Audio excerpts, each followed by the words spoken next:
ಚೇ ಶೇಖರ್ ಎಷ್ಟು ಒಳ್ಳೆ ವ್ಯಕ್ತಿ ರೀ. ರಾಮು ಅವನ ಕೊಲೆ ಮಾಡಿದಾನಂದ್ರ ಬಾಳ್ ನೋವಾಗತ್ತತ್ರಿ, ಬಾಳ್ ನೋವಾಗತೈತಿ. ತನ್ನ ಅತ್ತಿಗೆ ತಮ್ಮನ ಕೊಲೆ ಮಾಡ್ಯಾನಂದ್ರ ಅವನ ಮನಸ್ಸು ಎಷ್ಟು ಕ್ರೂರಾಗಿರ್ಬೇಕ್ರಿ, ಕ್ರೂರಾಗಿರ್ಬೇಕ.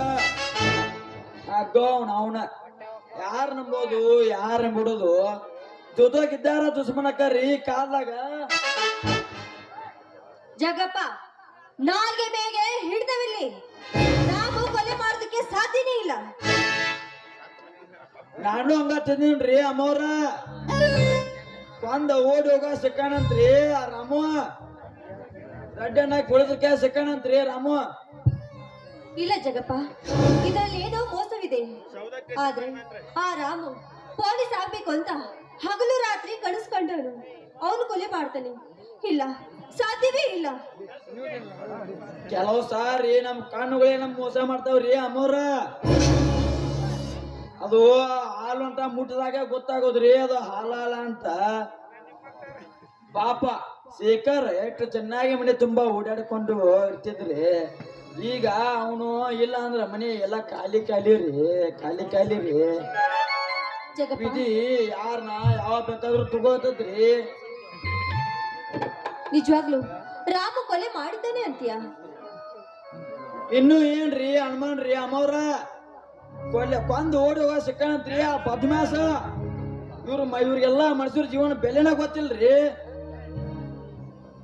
ಹೋಗ್ಲಿ ಬಿಡು, ಒಳಗಡೆ ಲೆಕ್ಕದ ಪುಸ್ತಕ ಇದೆ, ಅದನ್ನ ತೆಗೆದುಕೊಂಡ್ ಬಾ.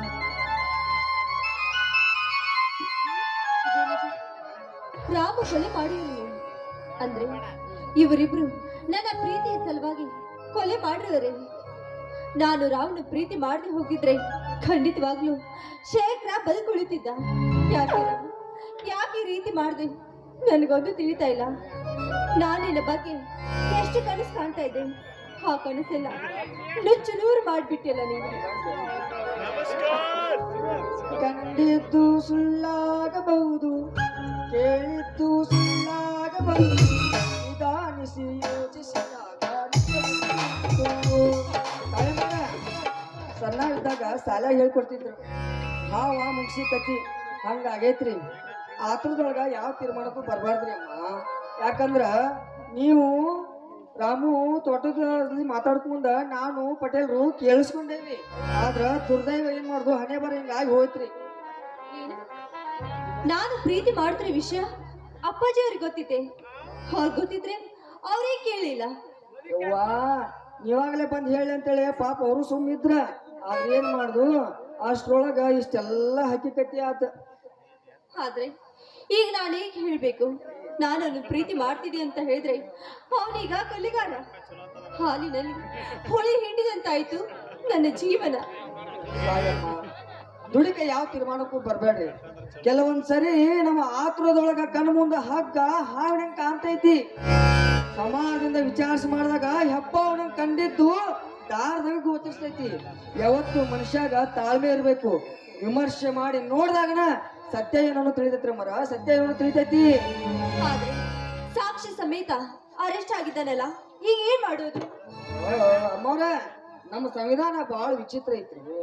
ತಪ್ಪು ಮಾಡಿದ ಅಮಾಯಕರು ಇವತ್ತು ಜೈಲೊಳಗಿದ್ರ,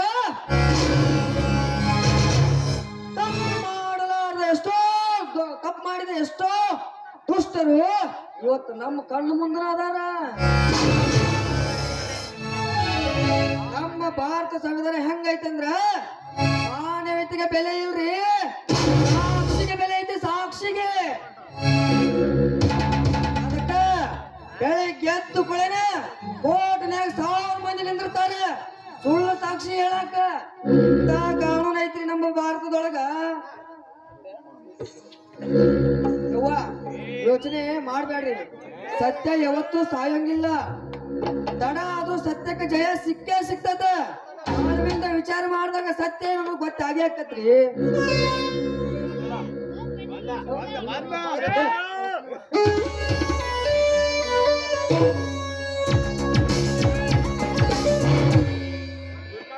ಮಗಳ ನಡೆದು ಹೋದ ಘಟನೆ ಬಗ್ಗೆ ತುಂಬಾ ತಲೆ ಕೆಡಿಸೋಬಾರದು. ಅರಿಯದೆ ಕೆಲವು ತಪ್ಪುಗಳು ಆಗಿರ್ತವೆ, ಅದನ್ನು ಸರಿಪಡಿಸ್ಕೊಂಡು ಹೋಗುವುದೇ ಜೀವನ. ಅಪ್ಪಾಜಿ, ನಾನು ರಾಮನನ್ನ ಪ್ರೀತಿ ಮಾಡಿದ್ದು, ಮುಂದೆ ಅವನನ್ನೇ ಮದುವೆ ಆಗೋದು. ಕಾವ್ಯ, ಎಲ್ಲಾ ವಿಷಯಗಳು ನನಗೂ ಗೊತ್ತು. ಆದರೆ ಏನು ಮಾಡುವುದು? ನೀನು ಪ್ರೀತಿ ಮಾಡಿದ್ದು ಒಬ್ಬ ಕೊಲೆಗಾರನನ್ನ. ಕಳ್ಳನ ಹೆಂಡತಿ ಯಾವತ್ತು ಮುಂಡೆ ಎನ್ನುವುದು ಮರ್ತು ಬಿಟ್ಯಾ? ಅಪ್ಪಾಜಿ, ನನಗೆ ನಂಬಿಕೆ ಇದೆ, ರಾಮು ಕೊಲೆ ಮಾಡಿಲ್ಲ ಅಂತ. ಕಾವ್ಯ, ಈ ಹಾಗಾದರೆ ಪೊಲೀಸರಿಗೆ ತಲೆ ಕೆಟ್ಟಿದ್ಯಾ ಸುಮ್ಮನೆ ಅರೆಸ್ಟ್ ಮಾಡೋಕೆ? ಕಾವ್ಯ, ಎಲ್ಲ ವಿಷಯಗಳು ನನಗೆ ಗೊತ್ತಿದ್ದು ನಾನು ಸುಮ್ಮನಾಗಿದ್ದು ನಿನ್ನ ಮೇಲೆ ಇರುವ ನಂಬಿಕೆಯಿಂದ. ಆದರೆ ಅವನು ತಾನು ಪ್ರೀತಿ ಮಾಡುವ ಹುಡುಗಿ ಅಂತ ತಿಳಿಯದೆ ಶೇಖರ್ನನ್ನೇ ಕೊಲೆ ಮಾಡುವಷ್ಟು ಕ್ರೂರಿ ಕಣಮ್ಮ ಅವನು. ಅವನ ಜೊತೆ ನೀನು ಹೇಗಮ್ಮ ಸಂಸಾರ ಮಾಡ್ತೀಯಾ?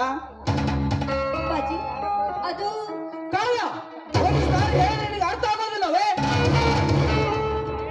ನೀನು ಹೋಗು ಹೊರಗೆ. ನಾನಿಲ್ಲದ ಮಗಳು ಅಂತ ಸಲಿಗೆ ಕೊಟ್ಟರೆ ಅತ್ತಾಗಿ ನನ್ನನ್ನೇ ಕುಕ್ಕು ಅಂತಿದೆ. ಹೋಗು ಹೊರಗೆ, ಹೋಗು.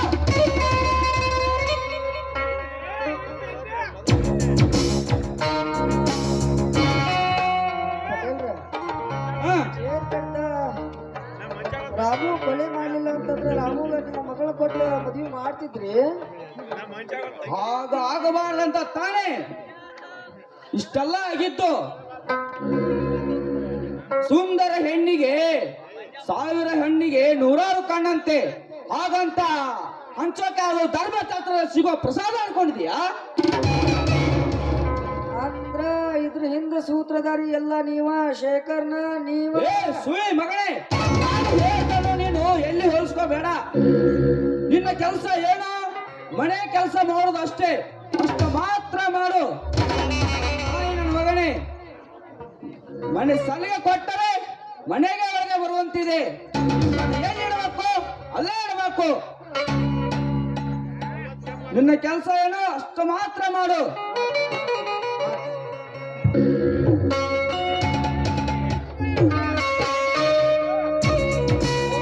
ಮಗ,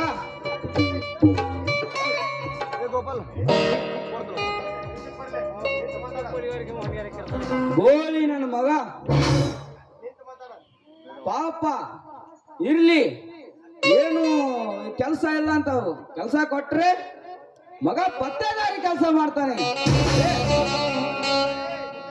ಬೇಡವಾದ ವಿಷಯವನ್ನೇ ಕೇಳ್ತಾನೆ. ಗೋಳಿ ಮಗ.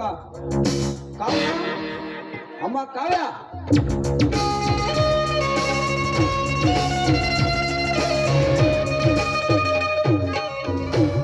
ನೋಡು ಮಗಳೇ, ಒಂದು ಘಟನೆ ನಡಿಬಾರ್ದಿತ್ತು, ನಡೆದು ಹೋಯ್ತು. ಅದನ್ನೇ ಮನಸ್ಸಿನಲ್ಲಿ ಇಟ್ಟು ಕೊರಗೋದಲ್ಲಿ ಅರ್ಥವಿಲ್ಲ. ಎಂದಿನಂತೆ ನಗು ನಗುತ್ತಾ ಮನೆ ತುಂಬ ಓಡಾಡ್ಕೊಂಡಿರಮ್ಮ. ನಾನು ಫ್ಯಾಕ್ಟ್ರಿಗೆ ಹೋಗಿ ಲೆಕ್ಕ ಪತ್ರವನ್ನು ನೋಡಿಕೊಂಡು ಬರುತ್ತೇನೆ. ನೀನು ಜಗ್ಗಪ್ಪನ ಹತ್ರ ಲೆಕ್ಕ ಇಸ್ಕೊಂಡು ಶೆಟ್ಟಿಯವರ ಅಂಗಡಿಗೆ 150 ಮೂಟೆ ಅಡಿಕೆ ಮಾಡಿದ ಹಣ ಬಂದಿದೆ ಅಂತ ವಿಚಾರಿಸ್ಕೊ. ನಾನು ಹೋಗಿ ಬರ್ತೇನೆ. ಸರಿಯಪ್ಪ.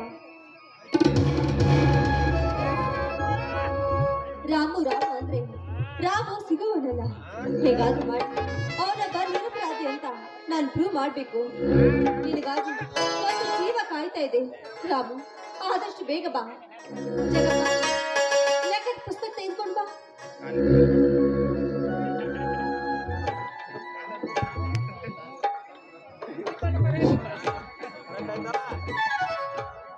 ಅಮ್ಮವ್ರಿ, ಒಟ್ಟು 20 ಲಕ್ಷ ಬಾಕಿ ಇದೆ ರೀ ಅಡಿಕೆ ಮಾರಿದ್ದು. ಏನ್ ಜಗಪ್ಪ, ಈ ಚೀಟಿ ನಿಂದ? ಇಲ್ಲ ಅಮ್ಮವ್ರೆ, ನಂದು ಏನಿದ್ರು ಬುಕ್ಕಿನ ಲೆಕ್ಕ ಅಷ್ಟೇ ರೀ. ಹಾಗಾದ್ರೆ ಹೊಲದಲ್ಲಿ ಯಾರ್ಯಾರು ಏನ್ ಕೆಲಸ ಮಾಡ್ತಾ ಇದ್ದಾರೆ ಹಾಗೆ ಫ್ಯಾಕ್ಟ್ರಿಗೆ ಹೋಗಿ ಬಾ. ತಿಳಿದೆ? ಆಯ್ತು ಅಮ್ಮವ್ರೆ. ತೋ ಇವನು ಅವನ ನಾನೇನ ಚಾವಿ ಕೊಟ್ಟು ಗೊಂಬಿನಿ ಮಾಡ್ಯಾರನ ಈ ಕಡೆಯಿಂದ ಆ ಕಡೆ, ಆ ಕಡೆಯಿಂದ ಈ ಕಡೆ ಓಡಾಡ್ಸಕ್ಕ. ಅವನು ಗುಂಬಸ್ನ ಕೆಲ್ಸಕ್ಕೆ ಬೆಂಕಿ 50 ರೂಪಾಯಿ ಅದಕ್ಕೆ.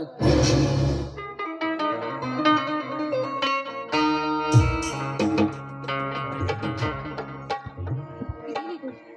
ರಾಮು ನಿರಪರಾಧಿ ಅಂತ ನೀನ್ ಗೊತ್ತಾಗ್ಬೇಕಾದ್ರೆ ಸೋಮವಾರ ಸಂಜೆ 6 ಗಂಟೆಗೆ ಗಾರ್ಡನ್ಗೆ ಬಾ ಅಂತ ಬರ್ತಿದಾರಲ್ಲ, ಈ ವ್ಯಕ್ತಿ ಯಾರಿರ್ಬೋದು?